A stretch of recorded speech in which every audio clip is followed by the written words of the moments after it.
Once upon a time, in the hills of Obeledu village in Ebonyi State, there lived a girl named Omalicha. Her name meant the beautiful one, but life had not treated her with the gentleness her name promised. She was 17, tall and slender like a palm tree, with eyes that seemed to hold questions even elders could not answer. Her mother, Uju, said Omalicha was born during a thunderstorm. A bolt of lightning struck their compound the moment she came into the world. Some said it was a sign, others said it was a curse. Only Okori, her father, saw opportunity. He was once a promising palm wine tapper, known throughout Ebonyi for the way his wine danced on the tongue, but he had lost everything to gambling and drinking. Now, his days were spent lying beneath the mango tree in front of their house, dreaming of sudden wealth. His last gamble, however, was not with cards. It was with his daughter's blood. It started with a dream. Omalicha had always been different. At 10, she would wake up screaming, her body drenched in sweat. She said she saw a woman in white robes walking towards her, holding a calabash filled with red water. The villagers laughed. Even her mother dismissed it. Children dream nonsense, Uju would say. But the dreams kept coming and they grew stronger. Now at 17, she dreamt that her own father was leading her through a dark forest. He was smiling, but in the dream, she could not walk on her feet. Her body floated like a calabash drifting on river water, and every time she looked down, she saw blood dripping from her own chest. She stopped telling anyone, not even her mother, because deep in her spirit, she knew those were not ordinary dreams. She began writing them down, hiding the torn paper under her mat. Each word was a warning. Then the visitor came. His name was Chief Madoha, a pot-bellied politician from Oka with eyes that scanned people like market goods. He drove into Obeledu in a black SUV with tinted windows, raising dust like a village masquerade during festival. He came to see Okori and brought a bottle of schnapps and an envelope with fat naira notes. That night, Omalicha noticed her father did not come home drunk. He called her with an unusual softness. "My daughter," he said, "you're growing into a fine woman. You will make this family proud." She nodded, but her stomach twisted. The journey began 2 days later. Her father told her they were visiting an uncle in another village. He asked her to wear her finest dress, the red and gold one she saved for a future wedding.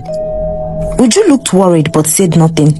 She had learned long ago that questioning Okori brought more bruises than answers. Omalicha entered the bus with her father, carrying only a small bag. She sat by the window, watching the forest blow by, but something inside her began to scream. As they passed the village boundary, she saw a hawk swoop over the bus and drop a feather on her window. Her heart stopped. They arrived in the evening. It was not a village. It was a forest clearing with 3 huts, surrounded by eerie silence. The kind of place where even birds refused to sing. Her father led her by the hand. "Where is uncle?" she asked.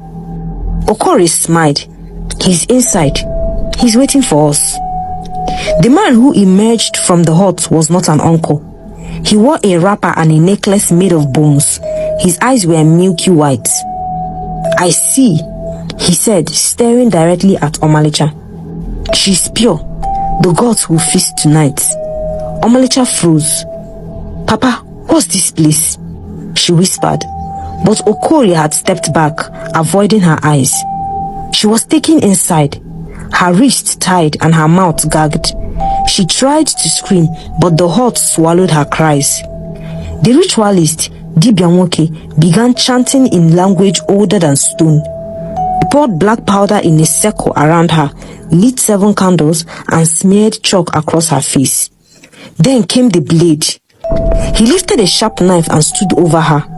Omalicha closed her eyes, but something went wrong. Just as the knife descended, boom, there was a deafening thunder in the air. The candles went out. The roof shook.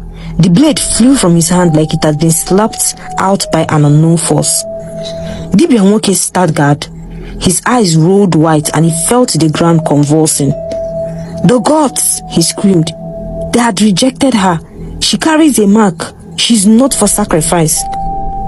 Omalicha lay there untouched, and when she woke up, she was alone in the forest.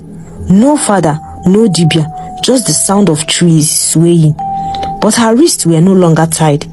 The powder circle had turned white. Her face was clean. She felt no pain, but something in her spirit had changed.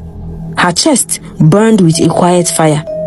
She stood up and walked for hours until she reached a small missionary outpost deep in the forest. A woman in white blouse and wrapper saw her. "My name is Sister Eunice," she said, eyes wide with recognition. "Come, we've been expecting you." Omalicha sat on the wooden bench inside a small mission house, her hands trembling around the cup Sister Eunice had given her. The water inside wasn't just cold. It felt sacred, like it had been drawn from a stream blessed by spirits she couldn't name. Outside, the forest hummed with the sound of life. Crickets, distant birds, and the occasional rustle of leaves. But inside, time stood still. Sister Eunice watched her closely. "You've been dreaming since childhood, haven't you?"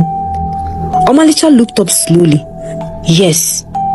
You saw blood, a woman with calabash and thunder." Omalicha's heart skipped. "How did you know?" Sister Eunice sat beside her. "Because you are not the first. The mark you carry has appeared once every generation in your family, and every time the world tries to silence it before it speaks." Omalicha looked at her hand. "What mark? I don't see anything." "Not all marks are on the skin, my child. Some live in your spirit." That night, Omalicha slept in the mission chapel, but the sleep was not rest. The dream came back stronger than ever. She stood in a river of white smoke.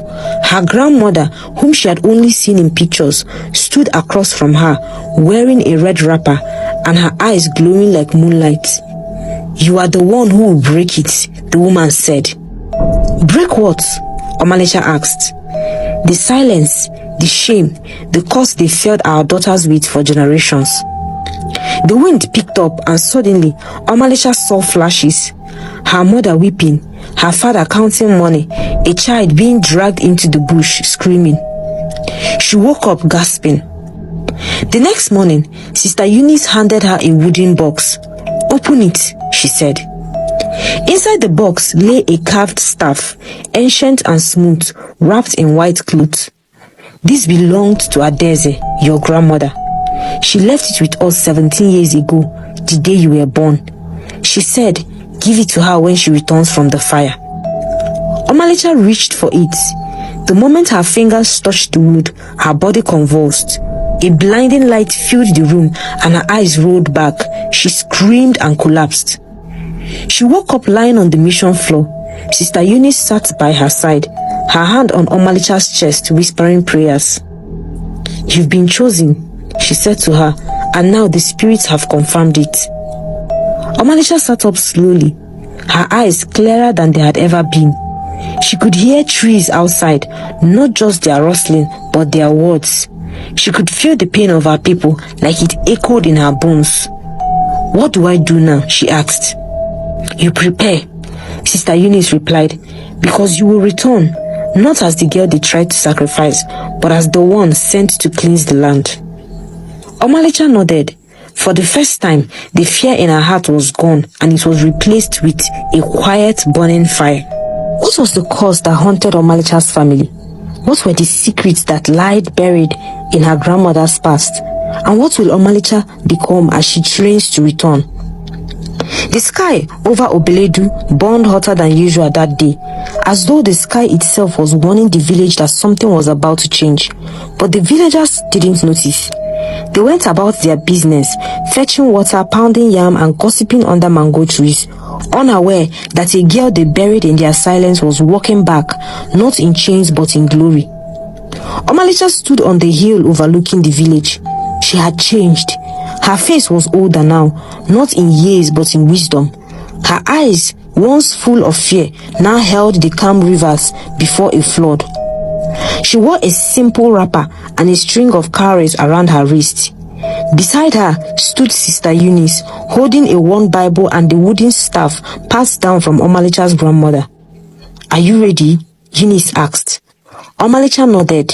"Yes, I am." They walked into the village slowly.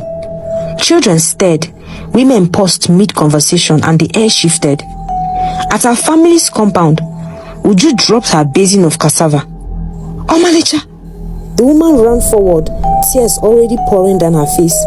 "Omalicha, my child, my daughter."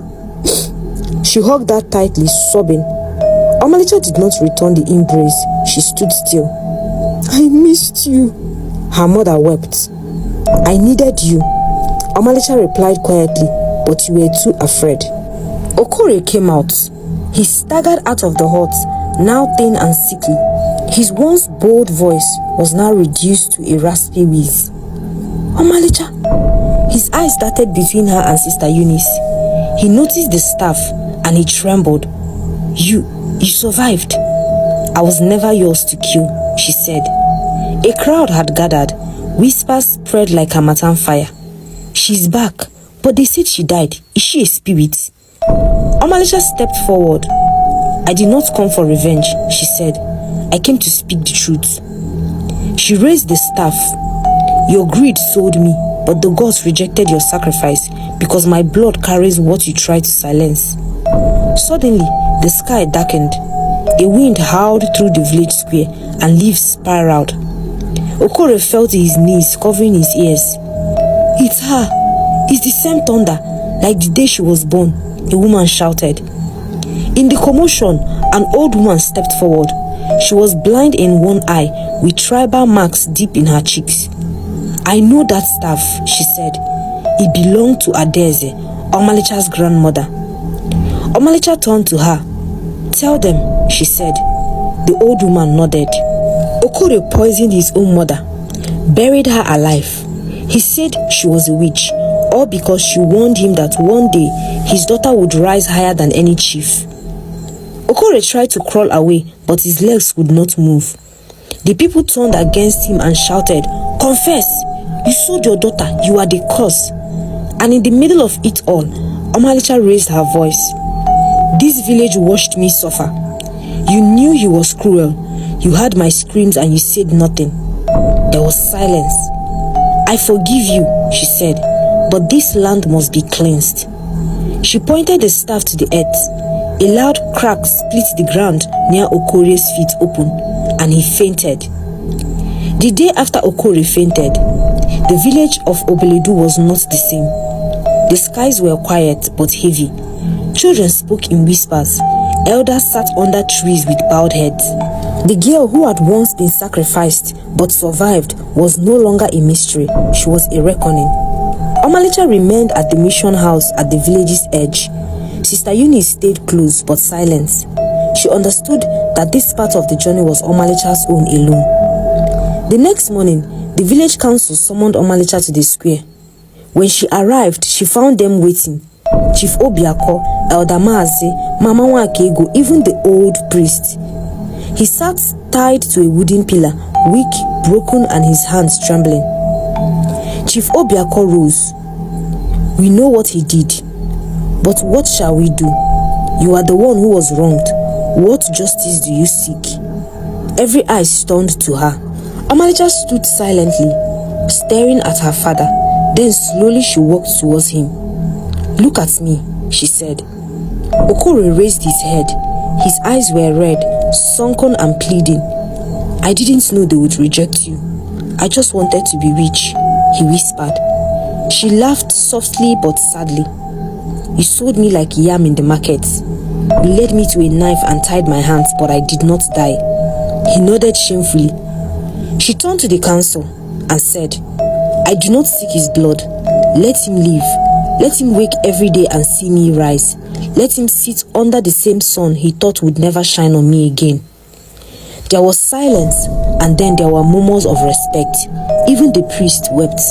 But Omalicha wasn't finished. She turned to the villagers. This land had been silent for long. Girls were beaten, wives abandoned, people sacrificed for money, and we call it tradition. From today, let it be known, no child shall be sold, no woman silenced, and no girl traded for cowries or land. A slow clap broke out, then another, Then the entire square roared in applause and tears. That evening, Omalicha returned to her family's compound.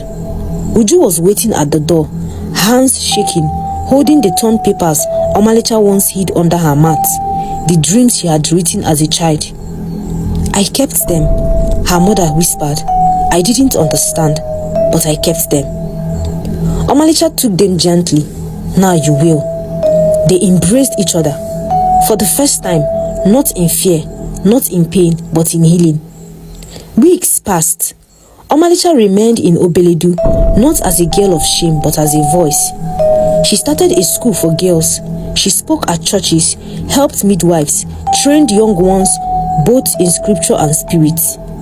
Sister Eunice returned to her own village, leaving her with one final gift, a white necklace of woven thread and coral beads.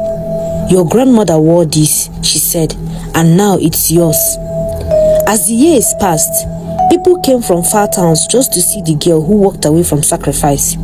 And every time someone asked her, "How did you survive?" she would smile and say, "The gods rejected me because I was already chosen."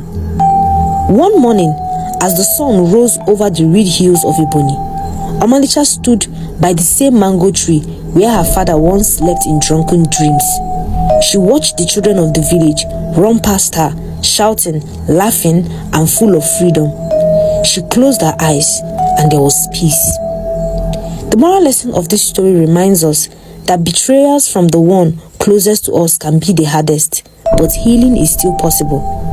No child should be sacrificed for culture, status, or money.